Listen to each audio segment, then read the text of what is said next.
नमस्कार, स्वागत है आप सब लोगों का मेरे चैनल स्टार्टिंग फ्रॉम स्क्रैच पे। आशा करता हूँ आप सब लोग बहुत ही अच्छे होंगे। तो आज से ये जो सचिवालय सहायक का जो एग्ज़ाम है दिसंबर 2022 में जो एग्ज़ाम होने वाला है उसको लेकर बहुत सारे मैं प्रैक्टिस सेट लेकर आऊँगा। लेकिन ये चूँकि पहला है इसीलिए मैं स्टार्ट कर रहा हूँ प्रीवियस ईयर पेपर से। तो ये जो प्रीवियस ईयर पेपर है ये 2015 में हुआ था, 23 फरवरी 2015 को। तो यहाँ से मैं स्टार्ट कर रहा हूँ और एक ये प्रीवियस ईयर पेपर है, इसके बाद सारे मैं प्रैक्टिस सेट लेकर आऊँगा। तो अभी से जब तक एग्ज़ाम ना हो जाए तब तक बहुत सारे प्रैक्टिस सेट लेकर मैं आने वाला हूँ। तो इसीलिए आप बस इस चैनल से जुड़ जाइए, आप लोगों का बहुत ही बेनिफिट होगा इस एग्ज़ाम को लेकर। तो आइए हम लोग देखते हैं अपने पहले प्रश्न को। बिहार में लोकसभा की 40 सीटें हैं, तो आपको बताने हैं कि बिहार में राज्यसभा की कितनी सीटें हैं, 12, 14, 15 या 16। तो बिहार में जो राज्यसभा की सीटें हैं वो है 16। बिहार और वेस्ट बंगाल ये दोनों ही जगह 16 राज्यसभा की सीटें हैं। सबसे ज़्यादा कहीं है तो वो यूपी में जहाँ 31 है। इसके बाद नंबर आता है महाराष्ट्र का जहाँ पे 19 है। फिर नंबर आता है तमिलनाडु का जहाँ पे 18 है। अब पड़ोसियों के बारे में भी जान लीजिए, जैसे कि उड़ीसा। तो उड़ीसा में टोटल 10 राज्यसभा की सीटें हैं और झारखंड में है 6 राज्यसभा की सीटें। तो ये सब चीज़ आप लोग ध्यान रखिएगा। अगला प्रश्न, वर्ष 2011 की जनगणना में बिहार की अनुमानित आबादी है तो कितनी थी 2011 के सेंसस के अनुसार बिहार की आबादी? तो ये अनुमानित थी लगभग 10 करोड़ के आसपास। अगर एग्जैक्ट नंबर देखेंगे तो वो था 10,40,99,452। ये एग्जैक्ट आंकड़ा था। अगर मेल्स की आंकड़े की बात करें कि मेल कितने थे तो वो थे 5,42,78,157। ये मेल का आंकड़ा था। अगर फीमेल के आंकड़े के बारे में जानना है तो वो था 4,98,21,295। अगर आपसे पूछा जाए कि एरिया वाइज सबसे बड़ा डिस्ट्रिक्ट कौन है तो वो है वेस्ट चंपारण, पश्चिमी चंपारण एरिया वाइज। अगर पॉपुलेशन वाइज पूछा जाए तो वो है पटना, जो कि बिहार की कैपिटल भी है। आइए बात करते हैं अपने तीसरे प्रश्न के बारे में। बिहार राज्य में अभी टोटल कितने ज़िले हैं? तो 2022 के अनुसार अभी टोटल 38 ज़िले हैं बिहार में। चौथा प्रश्न, फीफा विश्व कप 2014 का आयोजन किस देश में हुआ? तो 2014 का जो फीफा था वो ब्राज़ील में हुआ था और ये था 20वां फीफा विश्व कप था और ये जीता था जर्मनी ने। लेकिन चूंकि अभी 2022 चल रहा है तो 2022 में भी फीफा विश्व कप होने वाला है। तो हम लोग 2022 के फीफा विश्व कप के बारे में बात करते हैं। तो ये हो रहा है कतर में और ये होने वाला है 20 नवंबर 2022 से लेकर 18 दिसंबर 2022 तक ये चलेगा। और ये जो है ये 22वां फीफा विश्व कप हो रहा है, 2022 में हो रहा है और 22वां। और 2026 में जो प्रस्तावित फीफा है वो होने वाला है कनाडा, यूएस और मेक्सिको जैसे देशों में। ये तीनों मिलकर आयोजित करने वाले हैं 2026 का फीफा विश्व कप। हर 4 साल में होता है फीफा विश्व कप फुटबॉल का, तो 2026 वाला यहाँ होने वाला है और ये 23वां फीफा विश्व कप होगा। अभी जो होने वाला 2022 में वो 22वां फीफा विश्व कप है। आइए बात करते हैं अपने पांचवें प्रश्न के बारे में। ब्लड कैंसर को आमतौर पर इस नाम से जाना जाता है। तो ब्लड कैंसर जो है उसको आमतौर पर जाना जाता है ल्यूकीमिया के नाम से। इसको और भी कई नामों से, जैसे कि इसको कर्कट रोग भी कहते हैं, कर्कट रोग, या तो इसे फिर एक और नाम से जानते हैं जैसे कि जिसको कहते हैं श्वेत रक्तता, इस नाम से भी जाना जाता है ब्लड कैंसर को। तो यही सब इसका नाम है। मेन जो यहाँ पे आप पढ़ रहे हैं वो है ल्यूकीमिया।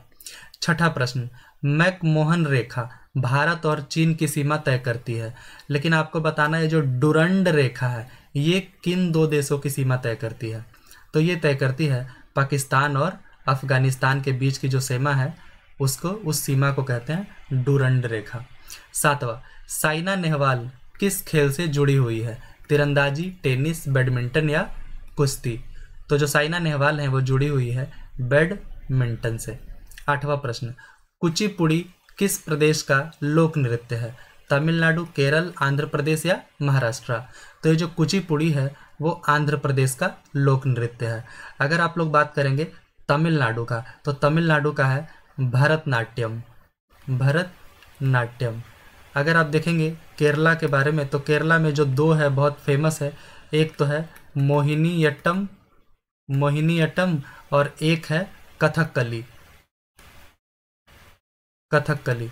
अगर बात करेंगे महाराष्ट्र में तो यहाँ पे एक फेमस है लावणी, लावणी। आंध्र प्रदेश का तो यहाँ पे आप देख ही रहे हैं कुचिपुड़ी, कुचिपुड़ी आंध्र प्रदेश का। अगर कुछ और राज्यों के बारे में जानना चाहेंगे जो फेमस लोक नृत्य है, तो जैसे कि बिहू, तो बिहू और छाऊ ये है असम का, असम का। यूपी का जो एक फेमस है वो है कथक, कथक डांस। तो आइए अब बात करते हैं अपने 9वें प्रश्न के बारे में। निम्नलिखित पुस्तकों में कौन सी पुस्तक मुंशी प्रेमचंद्र द्वारा लिखित नहीं है? तो गोदान ये मुंशी प्रेमचंद्र द्वारा ही लिखा हुआ है, गबन भी लिखा हुआ है, रंगभूमि भी लिखा हुआ है, गोरा ये नहीं लिखा हुआ है मुंशी प्रेमचंद्र जी के द्वारा, ये लिखा हुआ है, ये लिखा गया है रविंद्रनाथ टैगोर जी के द्वारा।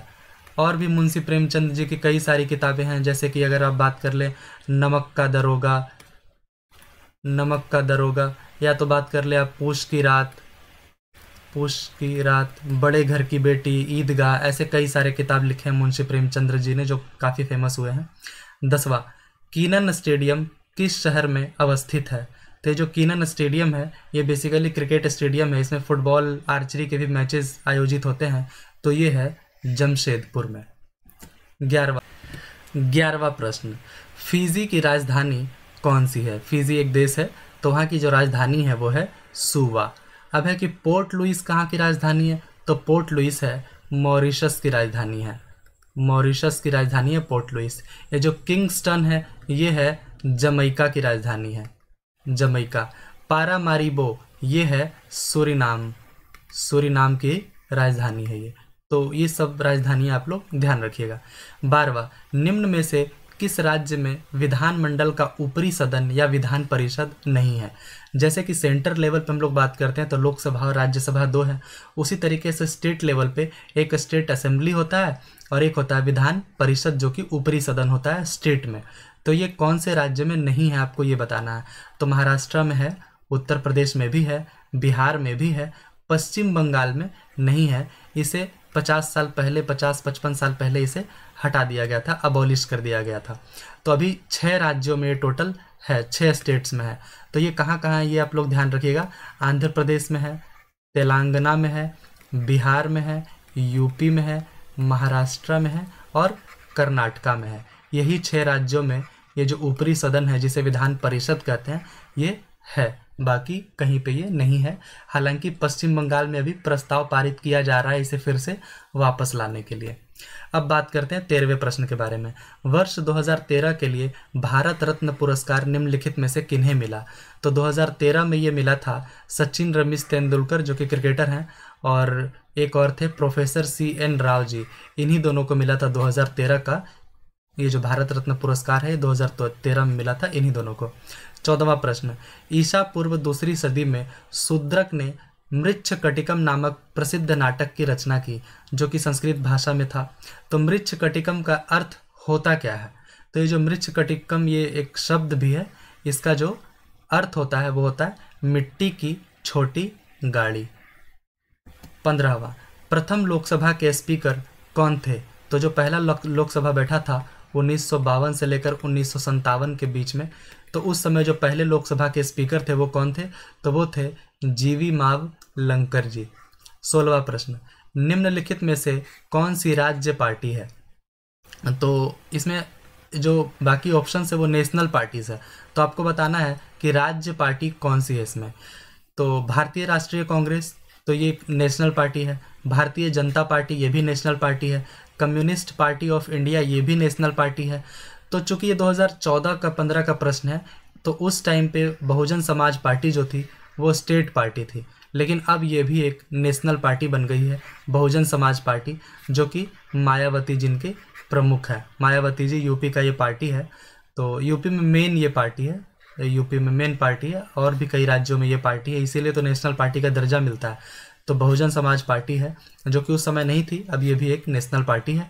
तो टोटल अभी 8 नेशनल पार्टी है, और जो सबसे लेटेस्ट में बनी है वो है NPP, नेशनल पीपल्स पार्टी, जिसको 2019 में दर्जा मिला था नेशनल पार्टी का, जिसके चीफ हैं कोनराड संगमा।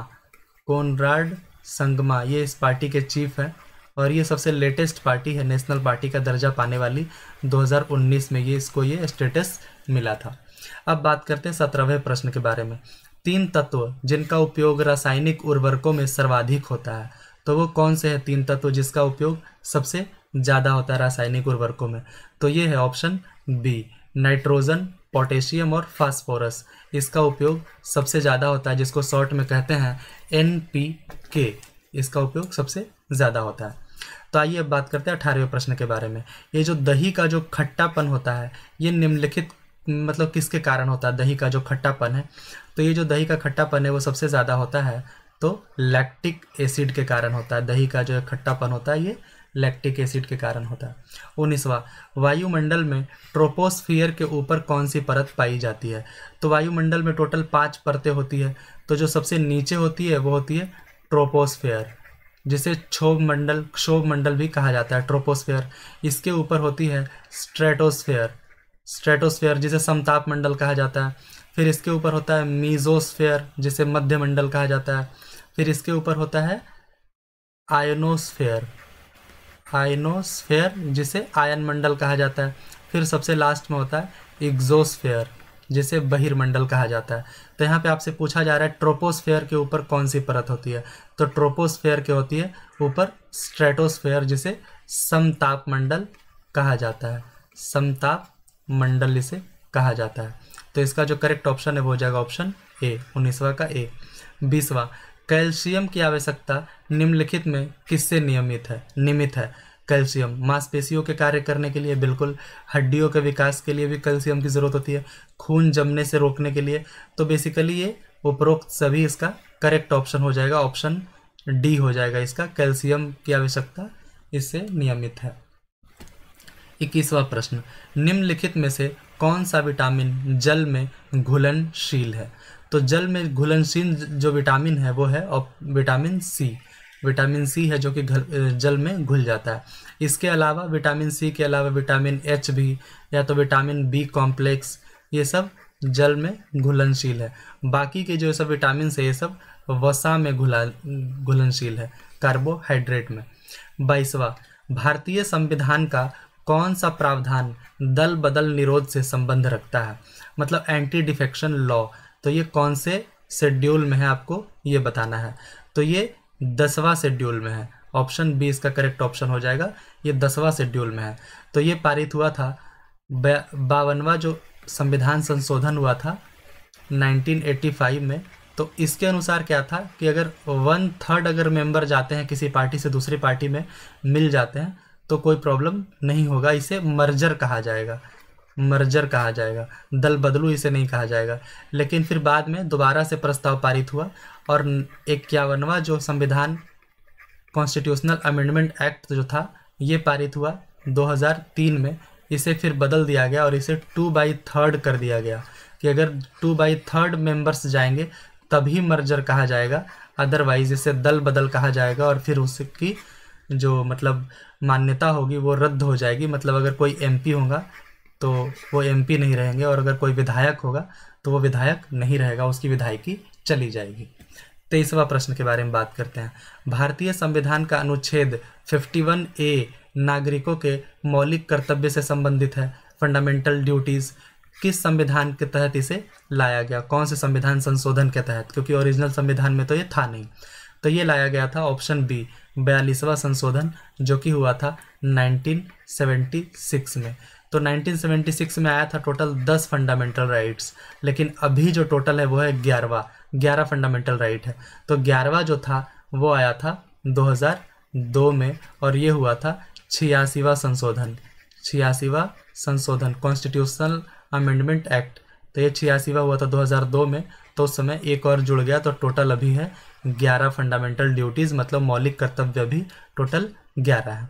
और ये जो कमेटी थी वो थी स्वर्ण सिंह कमेटी, इन्हीं के रिकमेंडेशन से ही ये सब लागू हुआ था। अब बात करते हैं अपने 24वें प्रश्न के बारे में। 74वें संविधान संशोधन का संबंध निम्नलिखित में से किस संस्था से है? तो 74वां जो संविधान संशोधन था वो इसमें से जो रिलेटेड है वो है नगर पालिकाएं आई थी इस संविधान संशोधन से, जो कि 74वां संविधान संशोधन था। 25वां, हाल में आंध्र प्रदेश से अलग होकर एक नए राज्य तेलंगाना का गठन हुआ है। इससे भारतीय संविधान की किस अनुसूची में परिवर्तन होता है? तो इससे जो परिवर्तन होता है वो अनुसूची 1, इसी यही रिलेटेड है राज्यों के बनने या अलग होने से। 26वां, मंगलयान 5 नवंबर 2013 को श्रीहरिकोटा से प्रक्षेपित किया गया था। श्रीहरिकोटा किस राज्य में अवस्थित है? तो ये जो श्रीहरिकोटा है ये अवस्थित है आंध्र प्रदेश में। तो 26 का जो करेक्ट ऑप्शन है वो हो जाएगा ऑप्शन डी, और ये आंध्र प्रदेश के नेल्लौर डिस्ट्रिक्ट में है। 27वां, निम्नलिखित में कौन विटामिन ए का सर्वोत्तम स्रोत है? तो यहाँ पे जो ऑप्शन दिए गए हैं इसमें अगर सर्वोत्तम स्रोत की बात करें तो वो है गाजर, कैरेट्स, यही विटामिन ए का सर्वोत्तम स्रोत है। 28वां, उस देश को इंगित करना है, मतलब आपको दर्शाना है जहाँ से ब्रह्मपुत्र नदी नहीं गुजरती है। म्यांमार से, चीन से, बांग्लादेश से या भारत से? तो भारत से तो गुजरती ही है, बांग्लादेश से भी गुजरती है, चीन तो इसका उद्गम स्थल है, म्यांमार से ये नहीं गुजरती है। जैसा कि आप यहाँ पे देख सकते हैं इस चित्र में, यहाँ से ये नदी, यहाँ से उद्गम स्थल है, यहाँ से जो कि चाइना में है, यहाँ से होते होते फिर इंडिया में आती है और इंडिया से फिर ये बांग्लादेश, लेकिन इस साइड यहाँ पे जो म्यांमार है यहाँ पे टच नहीं करती है। 29वां, Bhopal a prayer for rain, एक फिल्म है जो हाल में प्रदर्शित हुई थी, 2013 में प्रदर्शित हुई थी, क्योंकि ये 2015 का प्रश्न है इसीलिए आपको ये सब मुश्किलों का सामना करना पड़ रहा है, क्योंकि ये उस समय की बात की जा रही है, उस समय ये करंट अफेयर्स थे। तो उस समय जो प्रदर्शित हुई थी तो एक औद्योगिक घटना पर आधारित थी। तो आपको ये बताना है कि जो 3 दिसंबर 1984 को जो भोपाल में जो गैस लीक हुआ था, कौन सी गैस का रिसाव हुआ था? तो ये जो गैस थी वो थी मिथाइल आइसोसाइनाइड। 30वां प्रश्न, सामान्यतया विधानमंडल के ऊपरी सदन के सदस्यों की कुल संख्या निचले सदन की कुल संख्या की कितनी होनी चाहिए? 1/4, 1/3, 1/5 या आधी होनी चाहिए? तो इसकी संख्या ये होनी चाहिए 1/3। 31वां प्रश्न, भारतीय राष्ट्रीय कांग्रेस की प्रथम महिला अध्यक्ष कौन थी? तो जो प्रथम महिला अध्यक्ष थी वो थी एनी बेसेंट, जो कि बनी थी 1917 में, और ये सेशन हुआ था कलकत्ता में ये हुआ था सेशन, और ये पहली बार जब कोई महिला बनी थी भारतीय राष्ट्रीय कांग्रेस की अध्यक्ष। अगर पूछा जाए कि प्रथम भारतीय महिला कौन थी, इंडियन वुमेन कौन थी प्रथम, तो वो थी सरोजनी नायडू, ये बनी थी 1925 में। अगर आपसे पूछा जाए प्रथम मुस्लिम अध्यक्ष कौन थे, प्रथम मुस्लिम अध्यक्ष, तो ये थे बदरुद्दीन तैयब जी। अगर पूछा जाए कि पहले इंग्लिश मैन, मतलब पहले अंग्रेज कौन थे, तो ये थे जॉर्ज यूल। अब बात करते हैं 32वें प्रश्न के बारे में। निम्न में से कौन सा युग्म सही नहीं है? मिस्र काहिरा, मतलब कि राजधानी है, देश और राजधानी मिस्र, मतलब इजिप्ट का राजधानी काहिरा, ये बिल्कुल सही है। केनिया का नैरोबी, ये भी बिल्कुल सही है। सूडान का खार्तूम, ये भी सही है। दक्षिण अफ्रीका का जोहान्सबर्ग नहीं है, ये है केप टाउन। तो आपका यही ऑप्शन हो जाएगा जो कि गलत है। 33वां, द गाइड उपन्यास के लेखक कौन है? द गाइड एक उपन्यास है, इसके लेखक हैं R.K. नारायण जी। R.K. नारायण जी इसके लेखक हैं। इन्होंने और भी कई सारे फेमस बुक्स लिखे हैं, जैसे कि मालगुडी डेज जो कि काफ़ी फेमस है, या तो इसके अलावा आप बात करें द डार्क रूम, या तो फिर स्वामी एंड फ्रेंड्स, या तो फिर द इंग्लिश टीचर। इस तरीके के कई फेमस बुक्स इन्होंने लिखे हैं जो कि काफ़ी फेमस हुए हैं, और द गाइड उनमें से एक था, R.K. नारायण जी के द्वारा लिखा गया था। 34वां, हीराकुंड बांध किस नदी पर अवस्थित है? दामोदर, बराकर, हुगली या महानदी? तो जो हीराकुंड बांध है ये महानदी पर अवस्थित है, और ये है संबलपुर, जो कि उड़ीसा में है। संबलपुर उड़ीसा में, तो यहीं पे हीराकुंड बांध अवस्थित है। 35वां, दिनार किस देश की मुद्रा है? जैसे भारत में रुपया है, तो दिनार किस देश का है? चीन, ईरान, इराक या इंडोनेशिया? तो ये इराक की मुद्रा है। इसके अलावा और भी कई देशों में चलता है, मेन ये चलता है कुवैत में। इसके अलावा अगर बात कर ले तो चाहे वो लीबिया हो, ट्यूनीशिया हो, इन देशों में चलता है ये सब दिनार। मालगुडी डेज के रचनाकार कौन है? अभी मैंने बताया था आपको, R.K. नारायण जी हैं मालगुडी डेज के रचनाकार। 37वां प्रश्न, निम्नलिखित में से कौन सी महारत्न कंपनी नहीं है? महारत्न कंपनी जो सबसे अपर लेवल की जो कंपनी होती है, सबसे टॉप पे, स्टील अथॉरिटी ऑफ इंडिया ये महारत्न कंपनी है, या NTPC national thermal power corporation limited ये भी महारत्न कंपनी है, कोल इंडिया लिमिटेड ये भी महारत्न कंपनी है, ये महारत्न कंपनी नहीं है। अगर और भी कुछ महारत्न कंपनियां देखें तो जैसे कि ओएनजीसी, या तो फिर बात कर ले भेल, या तो फिर बात कर ले गेल, GAIL, ये सब सारे हैं। जैसे कि अगर भेल का फुल फॉर्म देखें तो भारत हैवी इलेक्ट्रॉनिक्स लिमिटेड होता है, ONGC जो कि oil and natural gas company limited है, तो नेचुरल गैस कंपनी लिमिटेड है। तो इस तरीके के ये सब महारत्न कंपनियां हैं, लेकिन इसमें से ये नहीं है। National power finance corporation limited ये महारत्न कंपनी नहीं है।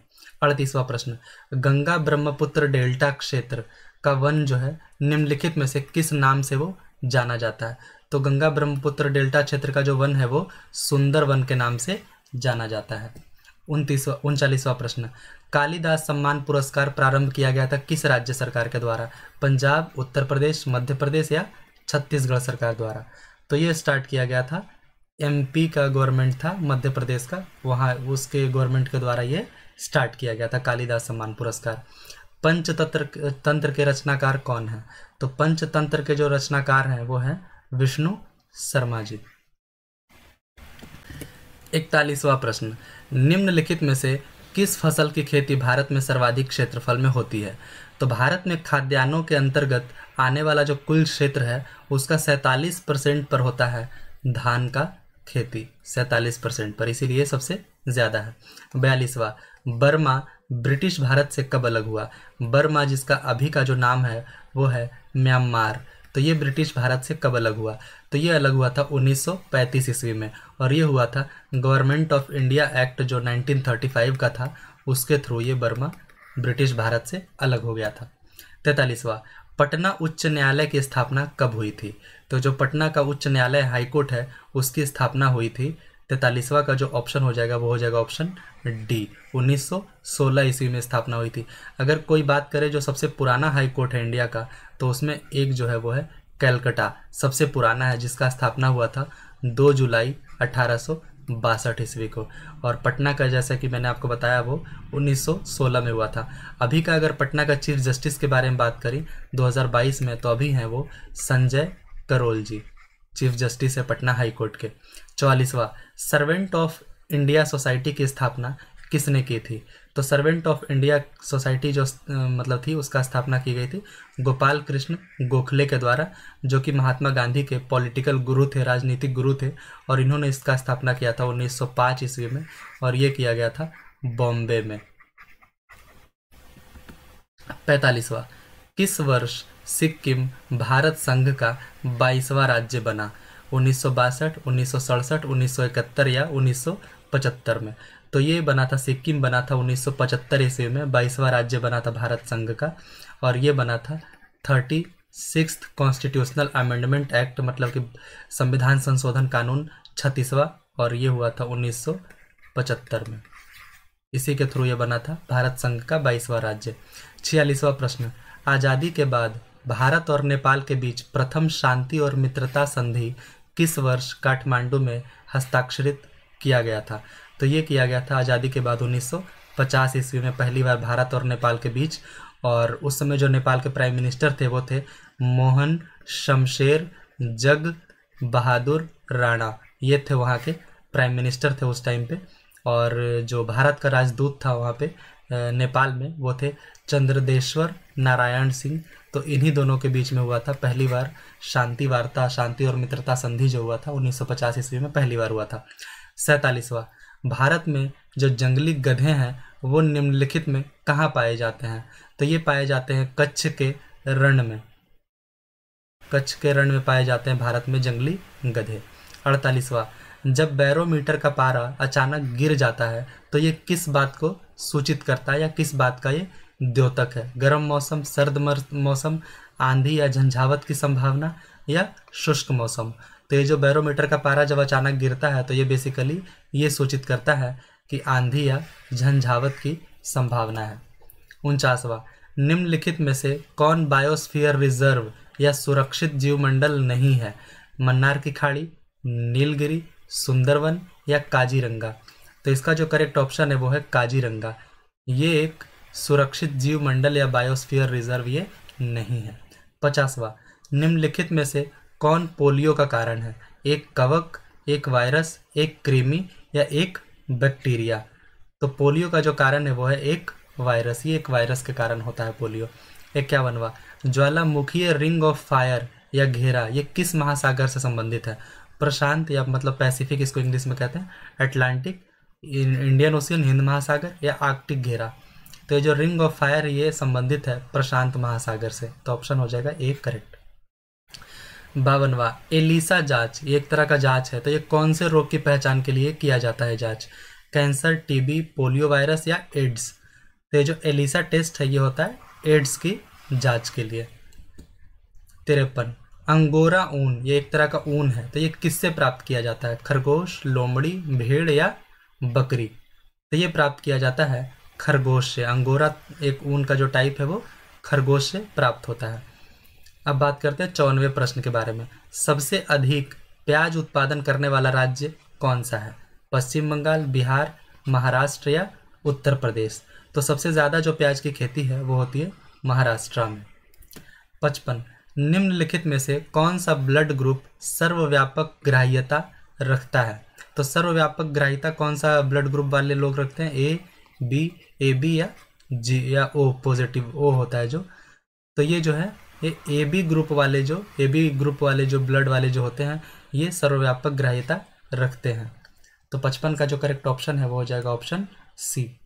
56, निम्नलिखित में से कौन सा खाद्य स्रोत लोहे का मतलब आयरन का सर्वोत्तम स्रोत है? सेब, चावल, नारंगी या गेहूं। तो सबसे ज़्यादा जो होता है आयरन के लिए वो होता है एप्पल, सेब। 57वां, एक लोहे की गेंद पारद या मरकरी भी इसे कहते हैं, इससे भरी बाल्टी में गिराई जाती है तो क्या होता है? यह बाल्टी की पेंदी में बैठ जाएगा, यह पारे या पारद की सतह पर तैरेगा, यह घुल जाएगा या इनमें से कोई नहीं। तो जब लोहे की गेंद गिराई जाती है मरकरी से भरी बाल्टी में तो ये बेसिकली उसकी सतह पे ये तैरने लगता है। 58, 20 हर्ट्ज या 20,000 हर्ट्ज ये जो बारंबारता की जो ध्वनि है ये निम्नलिखित में क्या है? ये अल्ट्रासाउंड की ये ध्वनि है, इंफ्रासोनिक्स की है, हाइपरसोनिक की है या तो फिर ये ऑडिबल ध्वनि है मतलब सुनने योग्य। तो इसका जो करेक्ट ऑप्शन है वो है ऑप्शन डी। ये जो 20 हर्ट्ज मतलब 20 हर्ट्ज से 20,000 हर्ट्ज के बीच की बारंबारता की जो ध्वनि होती है ये एक ऑडिबल ध्वनि होती है, सुनने योग्य। 59, डेसिबल का प्रयोग निम्नलिखित में से किसके मापन के लिए किया जाता है? प्रकाश की गति, ऊष्मा की तीव्रता, ध्वनि की तीव्रता या रेडियो तरंगों की बारंबारता। तो डेसिबल का प्रयोग जो होता है वो ध्वनि की तीव्रता को मापने के लिए किया जाता है। 60वां, बिहार पंचायती राज अधिनियम 2006 में 2 ग्राम सभा की बैठकों के बीच अधिकतम कितनी अवधि निर्धारित की गई है? मतलब इतनी अवधि तक आपको करना ही है, ये मैक्सिमम टाइम होता है। तो 30 दिन, 60 दिन, 3 महीने या 4 महीने। तो ये है 3 महीने, मैक्सिमम 3 महीने का ही गैप होना चाहिए। अब आते हैं हम लोग 61वें प्रश्न के ऊपर। तो इसमें आपको बेमेल शब्द चुनने हैं जिनका आपस में मेल नहीं है, जैसे कि मून, सैटेलाइट, अर्थ और एस्टेरॉइड। तो इसमें अगर आप देख सकते हैं तो मून, सैटेलाइट और अर्थ ये तीनों ही एक ग्रह या उपग्रह हैं, लेकिन एस्टेरॉइड ये न ग्रह है न उपग्रह है, तो इसीलिए ये बेमेल हो गया। तो करेक्ट ऑप्शन हो जाएगा ऑप्शन डी। अगला, शिमला, ऊटी, दार्जिलिंग या आगरा। तो इसमें जो करेक्ट ऑप्शन है वो ऑप्शन डी हो जाएगा, आगरा। क्योंकि अगर बाकी ऊटी को देखें, शिमला को देखें और दार्जिलिंग को देखें तो ये तीनों ही हिल स्टेशन है, जबकि आगरा एक हिल स्टेशन नहीं है। 63, फोल, हेन, लैम्ब और लिवरेट। तो फोल का मतलब जो होता है वो होता है बछड़ा, जो गाय का जो छोटा बच्चा होता है बछड़ा। हेन होता है मुर्गी, लैम्ब होता है मेमना और लिवरेट जो होता है वो होता है खरगोश शावक होता है लिवरेट। तो यहाँ पे अगर आप देखेंगे जो बेमेल है वो हो जाएगा हेन, क्योंकि ये एक पक्षी में आता है। मुर्गा जो है एक पक्षी में आता है मुर्गी, और बाकी जो है ये सब पशु आ जाते हैं, बछड़ा, मेमना या खरगोश शावक ये एक तरह के पशु हैं। 64, MTESLE RKD या UNG। तो इसमें जो करेक्ट ऑप्शन है वो हो जाएगा ऑप्शन ए MTE। ये एक बेमेल है, क्योंकि अगर बाकी जो देखें SLE, तो S और L के बीच में अगर आप 7 लेकर जाएंगे -7, और L से लेकर जाएंगे E-7, तो हो जाएगा ये करेक्ट। क्योंकि इसमें अंतर जो है S, ये जो बेसिकली यहाँ पे लेटर्स की बात हो रही है, ABCD अगर आप लिखेंगे तो S जो है, S के अगर 7 पीछे जाएंगे तो L आपको मिलेगा, L के 7 पीछे जाएंगे तो आपको E मिलेगा। फिर वैसे ही इसमें भी आप देखिए R के अगर 7 पीछे जाएंगे तो आपको K मिलेगा, और 7 K से अगर 7 पीछे जाएंगे तो आपको D मिलेगा। तो बेसिकली जो अंतर है वो -7 और -7 का है। इसमें भी U के पीछे जाएंगे -7 तो आपको आ जाएगा N, N के पीछे जाएंगे -7 तो आपको मिल जाएगा G, जबकि ये इसमें ये बेमेल हो जाता है, यहाँ पे ऐसा नहीं है। 65वां, डिस्ट्रेस, सॉरो, फैंटेसी या डिस्गस्ट। तो इसका जो करेक्ट ऑप्शन है वो है ऑप्शन सी। बाकी को अगर आप देखेंगे तो ये लगभग पर्यायवाची है। लगभग डिस्ट्रेस ये भी निगेटिव है, सॉरो भी एक दुखी होता है, ये भी निगेटिव, डिस्गस्ट ये भी निगेटिव ही होता है, एक फैंटेसी है जो पॉजिटिव वर्ड है, बाकी ये तीनों पर्यायवाची है। अब आते हैं 66वें प्रश्न के ऊपर। यदि एक कूट भाषा में मदर को लिखा जाता है, ये जेनिथ को लिखा जाता है, उसी कूट भाषा में अगर जेनिथ को लिखना होगा तो कैसे लिखेंगे? तो मदर को कैसे लिखा है, देखिए यहाँ पे M के बाद N, O के बाद P, T के बाद U, H के बाद I, E के बाद F और R के बाद S। तो उसी तरीके से हम लोग लिखेंगे। Z के बाद क्या आ जाएगा, तो A आ जाएगा, E के बाद F आ जाएगा, N के बाद O आ जाएगा, I के बाद J आ जाएगा, T के बाद U आ जाएगा और H के बाद I आ जाएगा। तो आप मिला लीजिए AFOJUI, तो ऑप्शन हो जाएगा C, इसका जो करेक्ट ऑप्शन है। 67, यदि एक कूट भाषा में डेमोक्रेसी को लिखा जाता है इस तरीके से, तो उसी कूट भाषा में प्रेसिडेंट को कैसे लिखा जाएगा? तो बेसिकली इसमें उल्टा कर दिए हैं, तो अगर आप भी प्रेसिडेंट को उल्टा करेंगे तो ये हो जाएगा TNEDI। तो मिला लीजिए TNEDI सिर्फ इसी में है, तो ऑप्शन हो जाएगा ऑप्शन C। 66 और 67 दोनों का ही ऑप्शन हो जाएगा C। अब बात 68 में है ANBOCPDQ। तो अगर इसका आप सीरीज देखेंगे तो A के बाद B, B के बाद C, C के बाद D, तो मतलब अगला हो जाएगा E। फिर नीचे देखेंगे NOPQ, तो अगला हो जाएगा R, तो ER, तो ये है ऑप्शन B, तो ऑप्शन B हो जाएगा करेक्ट। अगला है 69 में 7, 25, 61, 121। तो आपको बताना है इसका अगला सीरीज में क्या होगा। तो ये बेसिकली इस तरीके से बैठाया गया, 2 का क्यूब -1, 3 का क्यूब -2, अगला है 4 का क्यूब -3, और फिर है 5 का क्यूब -4। तो ये 4 सीरीज हमारे पास दिया हुआ है। उसका अगला हो जाएगा 6 का क्यूब -5। तो 6 का क्यूब कितना हो जाएगा, 216, 216 -5 तो हो जाएगा 211। तो इसका जो करेक्ट ऑप्शन है वो हो जाएगा ऑप्शन बी, 211। 70 अगर देखेंगे C3, E5, G7, I9। तो ये बेसिकली C जो लेटर है ABCD में वो तीसरा लेटर है, E 5वां है, G 7वां है, I 9वां है। तो अगला 2 आपको बताना है। तो I के बाद जो अगला हो जाएगा वो हो जाएगा K जो कि 11वां है, और फिर हो जाएगा M जो कि 13वां है। तो इसका जो करेक्ट ऑप्शन है वो हो जाएगा 70 का ऑप्शन B, K11 M 13। 71, 198, 202, 211 और 227। तो ये इस सीरीज में बैठा हुआ है कि 198 प्लस 2 का स्क्वायर मतलब 4, तो हो जाता है 202। और इसके बाद फिर क्या है 202 जो कि अगला है, उसमें क्या कर रहा है कि 3 का स्क्वायर कर रहा है मतलब 9, तो हो जाएगा 211। इस तरीके से ये बैठाया गया है।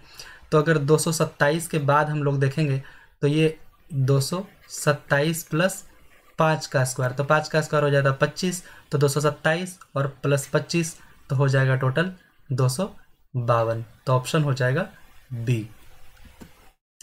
72, इंग्लिश में अब हम लोग आ जाते हैं इंग्लिश सेक्शन में। अंग्रेजी शब्दकोश में तीसरे स्थान पर कौन सा विकल्प आएगा? तो अगर आपको इंग्लिश के डिक्शनरी में अगर इसका मीनिंग खोजना है तो तीसरे नंबर पे कौन सा आएगा? तो MON, तो ये चारों में ही स्टार्टिंग है MON। उसके बाद इन दोनों में A है और इन दोनों में E है, तो E के पहले A आता है, तो ये पहले और दूसरे पे हो जाएंगे। तो हमें पता करना है तीसरा, तो MONE ये दोनों में ही कॉमन है। इसके बाद T और Y है, तो पहले T आता है। तो इस तरीके से C जो ऑप्शन है मोनेटरी, ये तीसरे नंबर पे आएगा अंग्रेजी शब्दकोश में। 73, नीचे दिए गए शब्दों को अंग्रेजी शब्दकोश के क्रम के अनुसार व्यवस्थित कीजिए। तो वही बात है कि इसमें कौन सा पहले आएगा कौन सा बाद में आएगा। तो बैंकेट, बेंगल, बैंडेज और बैंटम और बेंगलोर। तो इसमें जो करेक्ट सीक्वेंस है वो हो जाएगा सी हो जाएगा सबसे पहले, बैंडेज, क्योंकि BAN के बाद D आ रहा है यहाँ पे, तो C है। उसके बाद अगर कोई है तो G है, बेंगलोर, तो ये आ जाएगा। इसमें भी G है लेकिन यहाँ पे पहले A है इसीलिए पहले आया, यहाँ पे L था इसीलिए तीसरे नंबर पे आ जाएगा। CE के बाद B हो जाएगा। इसके बाद BAN पहले T आएगा तब जाकर Q आएगा, तो उसी तरीके से CEB के बाद D हो जाएगा तब A होगा। ये इसका करेक्ट सीक्वेंस हो जाएगा। 74 में क्या है, 17, 24, 153, अगला आपको बताना है। तो इसमें अगला निकालने के लिए आप इस तरीके से कर सकते हैं कि 17/24 बराबर है 153। तो इस तरीके से आप निकालेंगे 153 गुना 24/17। इस तरीके से अगर आप कर देंगे तो जो करेक्ट ऑप्शन है वो हो जाएगा ऑप्शन B, 216 इसका अगला सीक्वेंस आ जाएगा।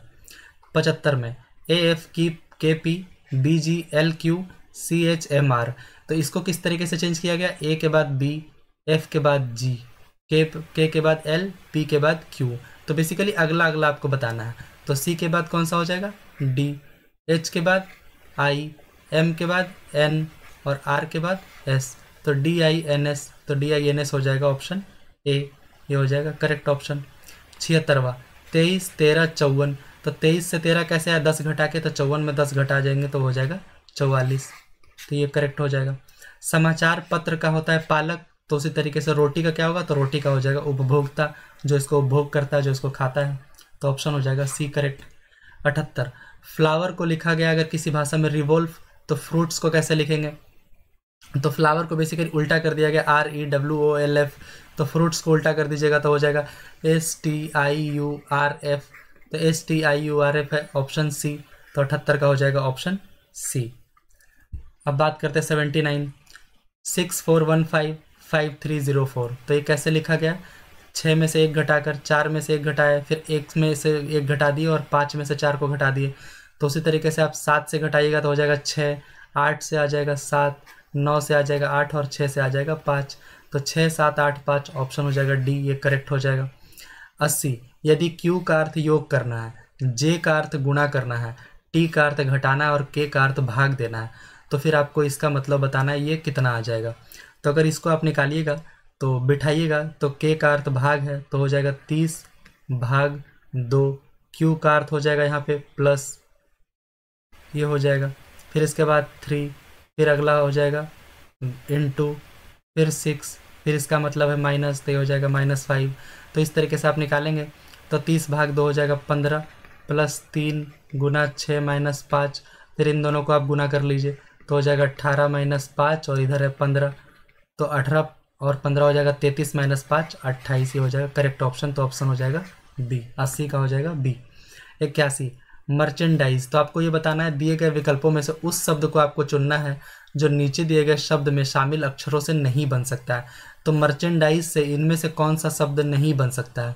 तो यहाँ पे आप देखिए चांस, इसमें क्या है डबल C है, लेकिन मर्चेंडाइज में आपको कहीं भी डबल C दिखेगा ही नहीं, तो इसीलिए चांस इससे नहीं बन सकता है।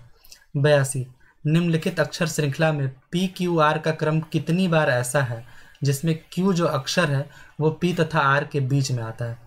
तो यहाँ आप देखिए Q जो है वो P तथा R के बीच में आता है, 1 हो गया।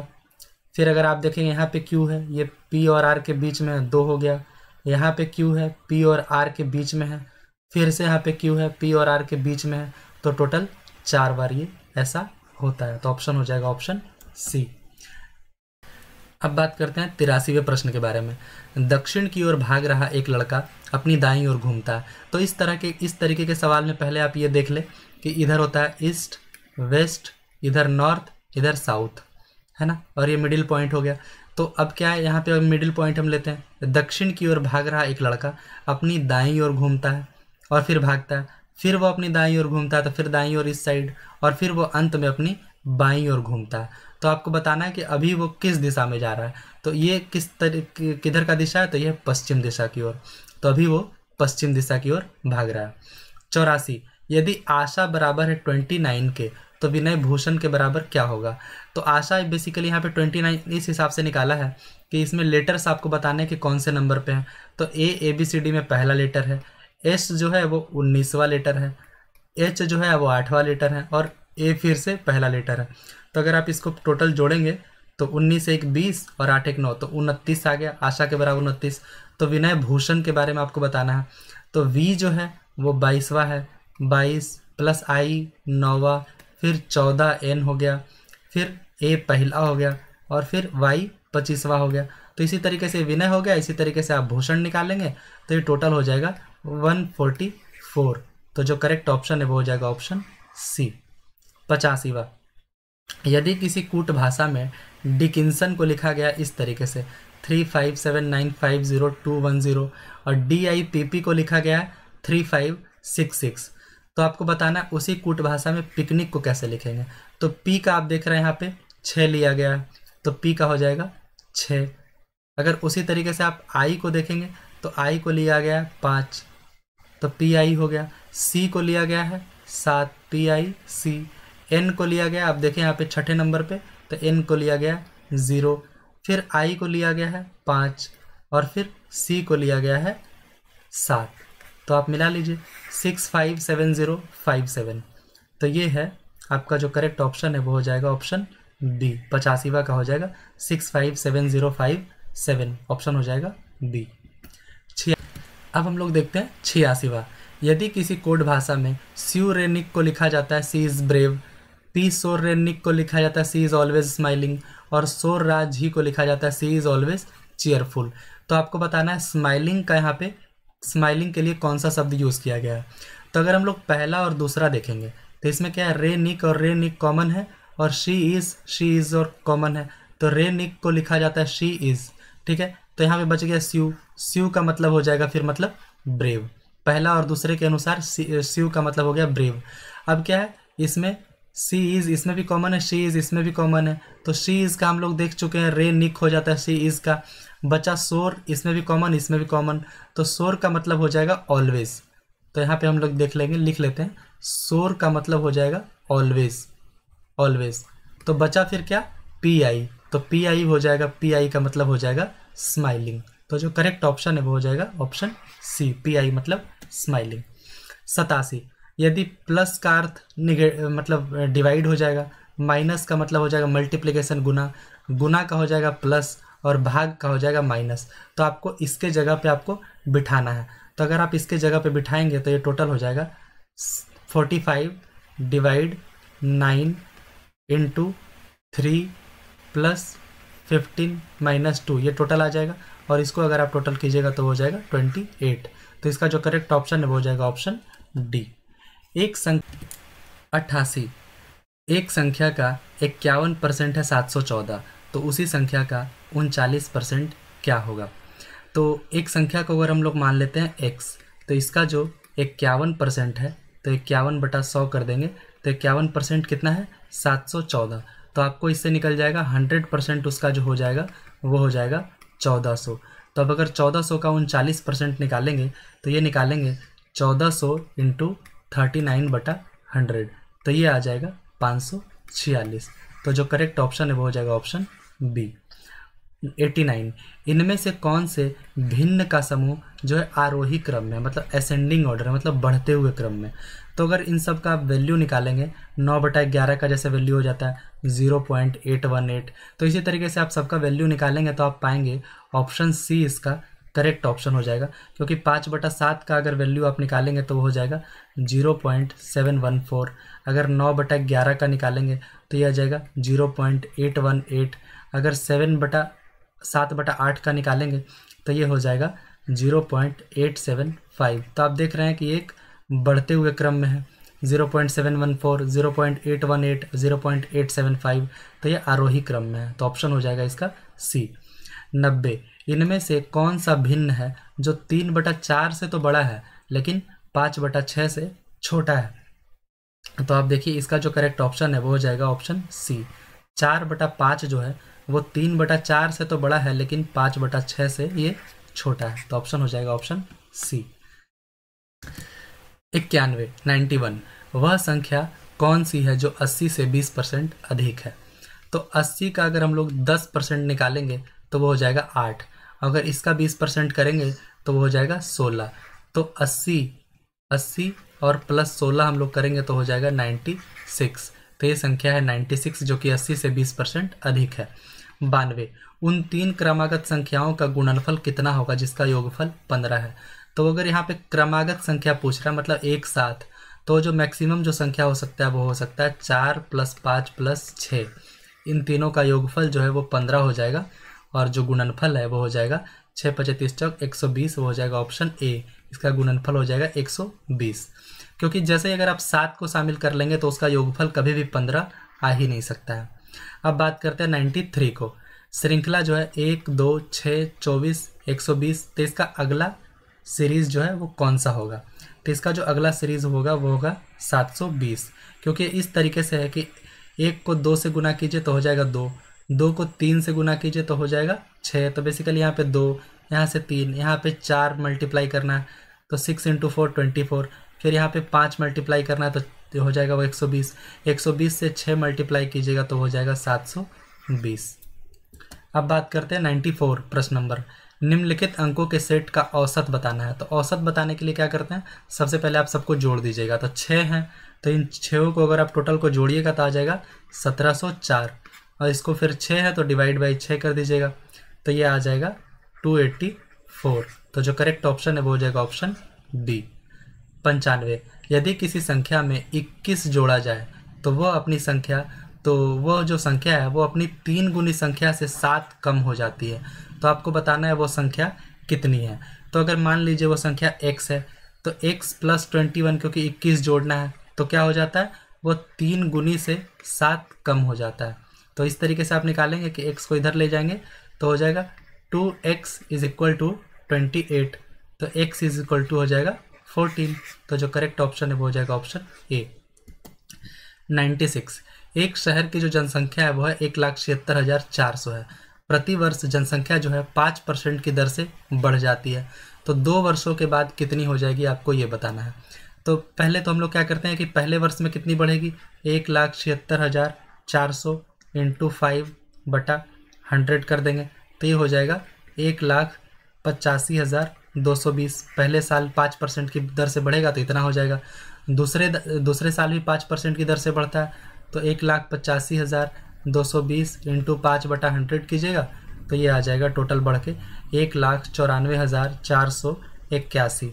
तो ऑप्शन हो जाएगा सी, इसका करेक्ट ऑप्शन हो जाएगा। 97, ग्राम पंचायत के चुने हुए सदस्य उप मुखिया का चुनाव करते हैं। उप मुखिया के निर्वाचन के संदर्भ में निम्नलिखित में कौन सा वक्तव्य सही नहीं है। यहाँ पे आपको ये बताना है उप मुखिया के निर्वाचन के संदर्भ में। उप मुखिया के चुनाव में मुखिया मतदाता होगा, जी बिल्कुल हो सकता है मुखिया मतदाता। निर्वाचन में मतों की बराबरी की स्थिति में विजेता का निर्णय लॉटरी से, बिल्कुल ये लॉटरी से इसका निर्णय होता है अगर ये जो मत का स्थिति है वो दोनों का बराबर पाया जाता है तो। राज्य निर्वाचन आयोग के पर्यवेक्षण एवं नियंत्रण में ग्राम पंचायत अपनी पहली बैठक में उप मुखिया का चुनाव करती है, ये बिल्कुल करती है। उप मुखिया के चुनाव में मुखिया मतदाता नहीं होगा, ये गलत है, मुखिया भी मतदाता हो सकते हैं। 98, ग्राम सभा एक या अधिक संख्या में निगरानी समिति का गठन कर सकती है। इस समिति का गठन किनसे किया जा सकता है, मतलब किन के सदस्यों के द्वारा इसका गठन किया जाता है। वार्ड सदस्यों के द्वारा नहीं। उप मुखिया मतलब मुखिया, उप मुखिया तथा वार्ड सदस्य, ये भी बिल्कुल गलत है। कोई व्यक्ति जो ग्राम पंचायत का मतधारक हो, ये भी बिल्कुल गलत है क्योंकि न्यूट्रल नहीं होगा।